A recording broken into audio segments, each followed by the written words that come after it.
C'est déjà la prise de service pour ces ouvriers du textile dans le sud de la Bulgarie. Ils travaillent 5 à 6 jours par semaine sur la base du salaire minimum bulgare, qui est le moins élevé de l'Union européenne, l'équivalent de 286 € bruts par mois. Le secteur de l'habillement représente des dizaines de milliers d'emplois en Bulgarie et dans l'Est de l'Europe. Et face à la concurrence des fabricants africains, asiatiques et turcs, dans les usines comme celle-ci, on cherche à limiter les coûts. Il est 5h30 du matin, nous sommes en Bulgarie devant l'une des plus grandes usines textiles d'Europe. Pendant qu'au Bangladesh, les ouvriers font grève pour de meilleurs salaires, ceux qui travaillent ici prennent leur service alors qu'ils ne gagnent pas grand-chose, eux non plus. Allons voir ce qui se passe à l'intérieur. De nombreuses marques internationales ont délocalisé leur production en Roumanie et Bulgarie. Cette entreprise, Pirintex, produit quantité d'articles pour Hugo Boss. Ici, les ouvriers sont rapides, mais la pression qui s'exerce sur eux reste intense. D'après des représentants syndicaux, seuls 11 des 1800 employés du site réussissent à remplir les objectifs imposés par la direction. La charge quotidienne est indiquée au niveau de chaque poste de travail sur une tablette. Le système de tablette qui permet de contrôler tout le processus de travail est la meilleure chose qu'on ait jamais eue. Chaque action ou opération réalisée par les employés, comme le temps nécessaire pour que la couturière fasse une tâche spécifique, ou sa méthode pour coudre ou faire d'autres choses, tout est contrôlé grâce à ces tablettes.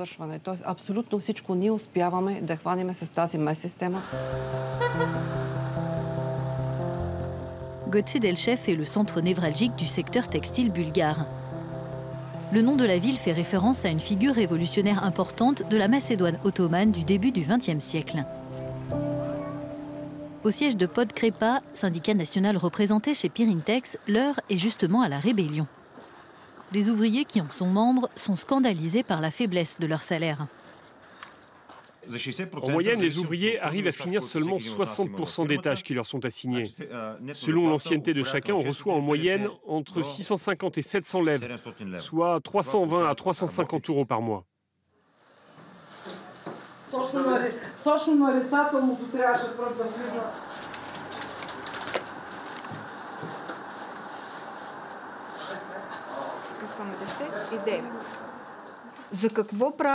Est-ce que les politiciens bulgares font les lois pour les êtres humains ou pour les robots? Nous travaillons sans cesse. Avec les tâches qui nous sont assignées, nos employeurs ont quasiment instauré un système de travail forcé. Mon père et ma mère habitent et travaillent à l'étranger. Ils sont partis il y a plus de 20 ans. Et à mon âge, ils m'aident encore et prennent en charge la moitié de mes dépenses ici en Bulgarie pour que je puisse mener une vie à peu près normale. Je pense que mes collègues de l'Ouest de l'Europe, ça doit les faire rire d'entendre les sommes qu'on gagne. Ils ne doivent pas le croire. C'est vrai, la situation est telle qu'il vaudrait mieux en rire. Mais est-ce qu'on est des Européens de seconde zone? Est-ce qu'on est de mauvaises couturières? Est-ce qu'on mange moins que nos collègues à l'Ouest? En Bulgarie, il y a un grand paradoxe. On s'en va parce qu'on fuit des salaires trop bas et un niveau de vie pas assez élevé. Et on va travailler en Angleterre, en France ou ailleurs. Mais personne ne veut venir travailler chez nous en contrepartie. Et si un entrepreneur étranger veut investir en Bulgarie, il ne trouve plus assez de main-d'œuvre ici.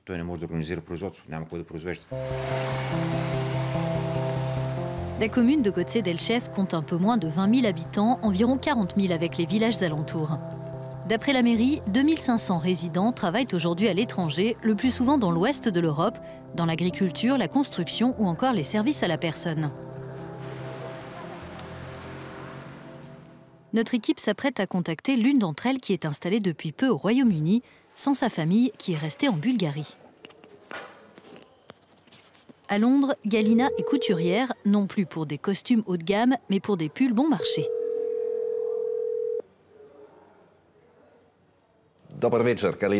Galina, je suis ravi de pouvoir vous parler. Question simple, pourquoi avoir quitté la Bulgarie?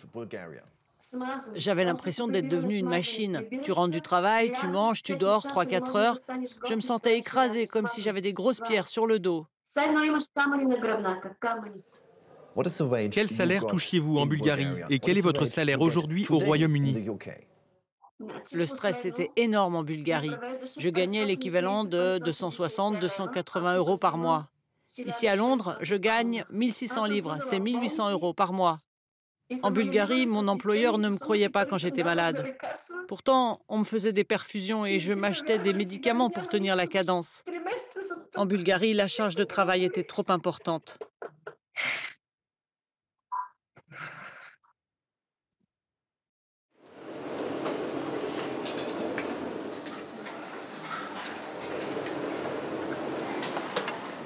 Hugo Boss, l'un des principaux clients de Pirintex, a soumis l'usine à des contrôles. La marque a lancé une procédure d'audit social. Et les résultats sont bons, assure la direction de l'usine. En effet, l'entreprise a bonne réputation en Bulgarie car les conditions sont pires ailleurs, nous dit-on. Viden Kinvirski fait partie des 25 ingénieurs qui étaient là lors de la création du site par un entrepreneur allemand qui voulait justement délocaliser son activité textile.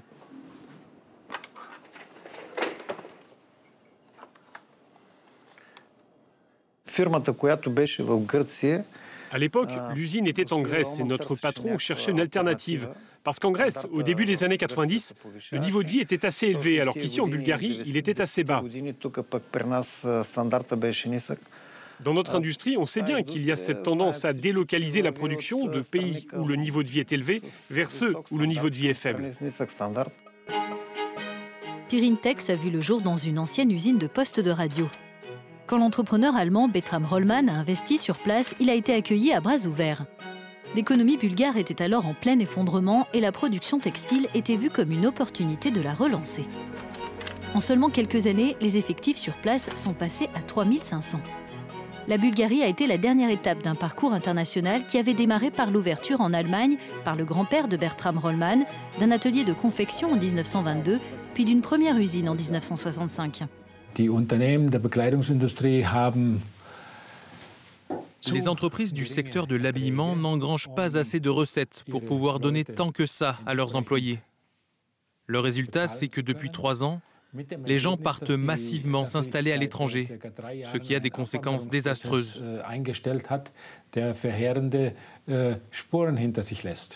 Depuis 3 ans, environ 600 personnes quittent notre entreprise chaque année. Ils partent principalement au Royaume-Uni, en Allemagne, certains vont en Suède ou en Espagne.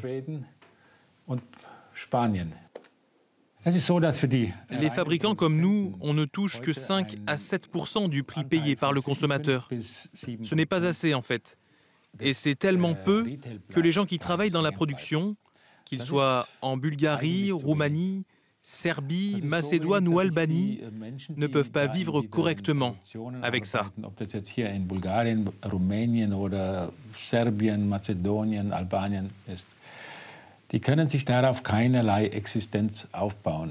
D'un côté, les marques internationales insistent pour que nous respections les standards, disons, européens en matière de conditions de travail. D'un autre côté, ces marques ne veulent pas nous payer en rapport avec ces obligations.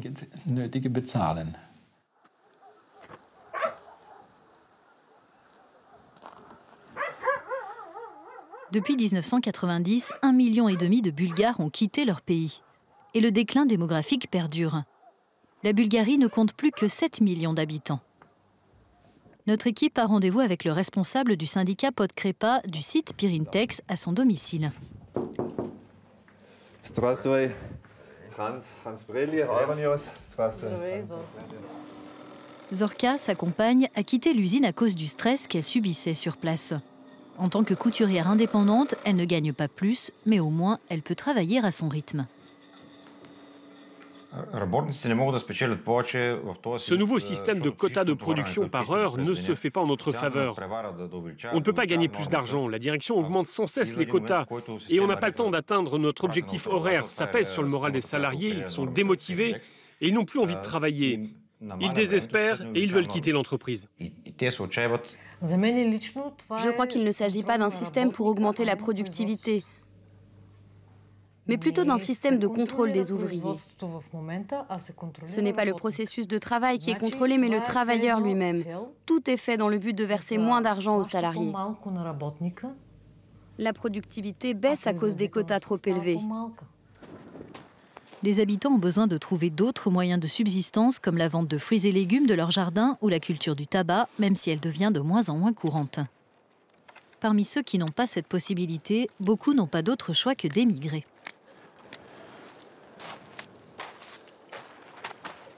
Il y a des factures à payer à la maison. On est en hiver et on doit se chauffer. Ça me coûte l'équivalent d'environ 600 €. C'est-à-dire que je dois mettre de côté 2 salaires mensuels pour me chauffer. Ça laisse peu d'argent pour acheter à manger. Et puis il faut payer l'électricité. Ça fait environ 50 €. Si vous voulez offrir une éducation à vos enfants, mettre un peu de côté pour les situations d'urgence ou partir en vacances, c'est impossible quand on n'a que le salaire de Pirintex. Avec ces arbres fruitiers, j'espère pouvoir offrir une éducation à mes enfants. Je peux dire que ces arbres fruitiers, c'est mon assurance vie.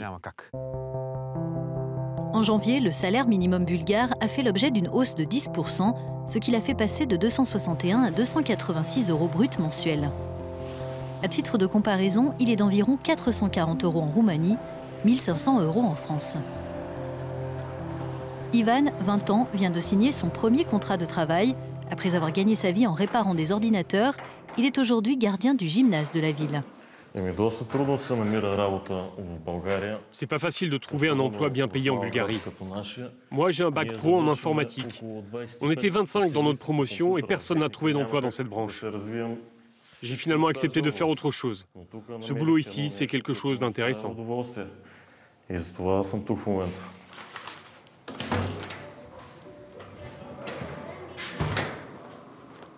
Ivan touche le salaire minimum pour cette place qu'il a décrochée par le biais d'un programme européen dont l'objectif est de faire sortir les jeunes du chômage.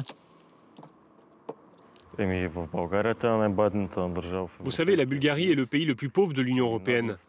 Le salaire est à 2 levs par heure, 20 levs par jour. C'est 10 € par jour à peu près. En Allemagne ou en France, 10 €, c'est le tarif horaire. Ce qu'on gagne ici en un jour, dans l'ouest de l'Europe, ils le gagnent en 1 heure. En Bulgarie, ça arrive jamais qu'un jeune de 18 ans parte de chez ses parents à la fin de ses études. Comment peut-on partir de la maison pour faire sa vie quand les parents aussi touchent le salaire minimum et ne peuvent pas t'aider au début? C'est impossible.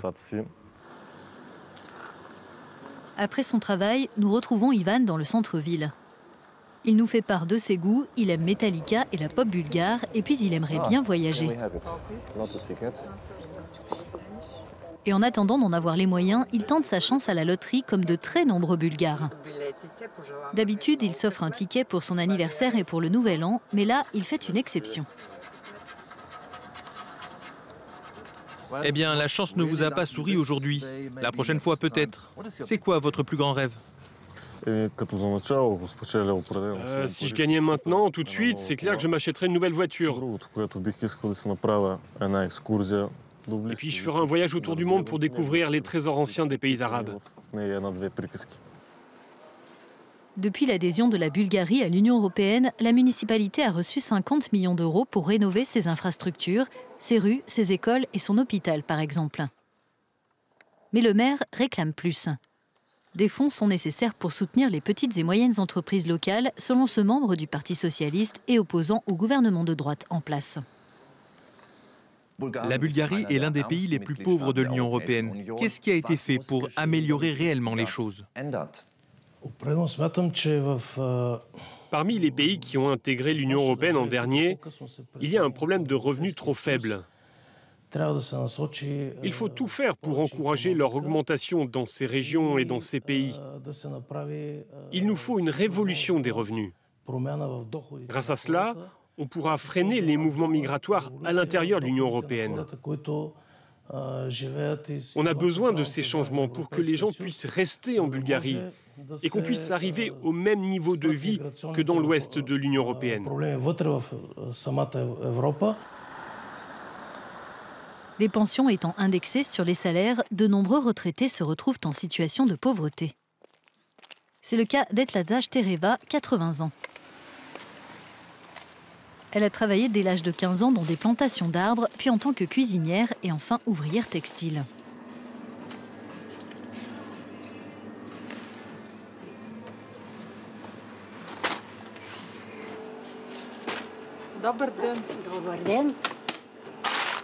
Quand elle fait ses courses pour les produits de base, elle regarde attentivement les étiquettes et cherche les promotions. Merci. Elle, qui doit faire tellement attention à ce qu'elle dépense, aide la paroisse dans la gestion de ses comptes. Le neveu d'Atlaza vit en Espagne, sa nièce en France, mais ses 2 enfants sont encore en Bulgarie. Dès que je touche ma retraite, l'équivalent de 150 € par mois, je dois tout de suite verser 50 € pour payer mes factures, l'électricité, les médicaments. Et il me reste 100 € pour vivre jusqu'à la fin du mois. Je vois beaucoup de choses dans les vitrines des magasins. Il y a plein de choses que je ne peux pas m'acheter. Heureusement, j'ai mes enfants qui m'aident. Sans mes enfants, je ne pourrais pas survivre. J'ai 3 fois rien. C'est grâce à mes enfants que j'ai chaud ici et que je ne tombe pas malade. Ce sont eux qui achètent le bois pour me chauffer.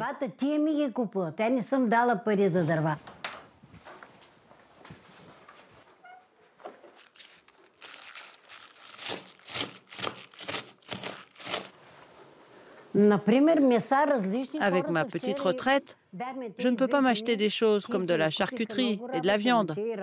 Il n'y a pas longtemps, je suis allée au rayon charcuterie d'un magasin avec 2 amis qui travaillent encore.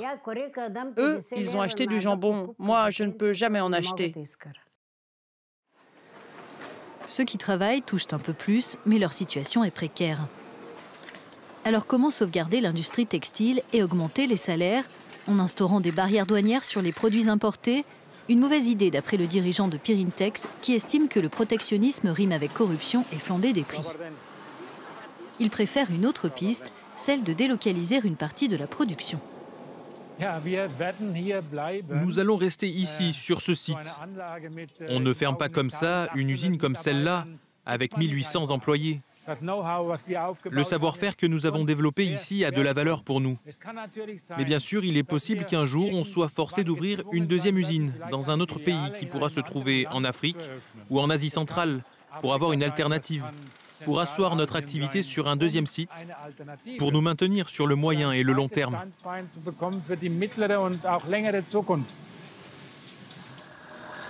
Et tandis que la direction explore le Sénégal et l'Ouzbékistan pour son éventuelle 2e implantation, les adhérents du syndicat se retrouvent pour échanger sur la manière d'améliorer le contexte social bulgare. À l'approche des élections européennes de mai, ils suggèrent des solutions à leurs responsables politiques nationaux et européens.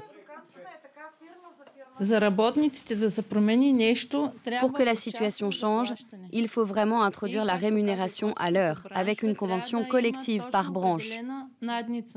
Il faut que le travail soit payé à l'heure. Une collègue qui travaille en France m'a raconté qu'elle touche 9,50 € de l'heure. C'est énorme. Ici, si on calcule notre rémunération à l'heure, ce sont des miettes.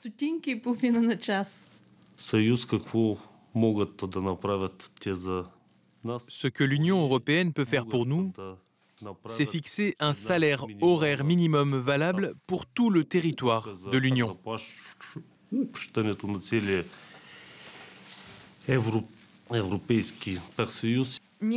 On voudrait qu'il n'y ait pas d'Europe à 2 vitesses. On ne veut pas de double standard. On veut faire pleinement partie de l'Europe. Et on veut que l'Europe garantisse un SMIC européen et que les prix aussi soient pareils dans toute l'Europe. Qu'est-ce qu'il faut changer? Je veux que nos enfants reviennent en Bulgarie. J'ai un seul enfant. Un fils âgé de 21 ans qui est en Allemagne depuis 2 ans. Je veux qu'il puisse trouver un travail dignement payé en Bulgarie et qu'il puisse faire sa vie ici et pas à l'étranger.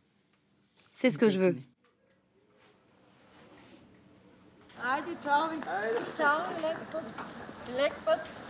Ciao.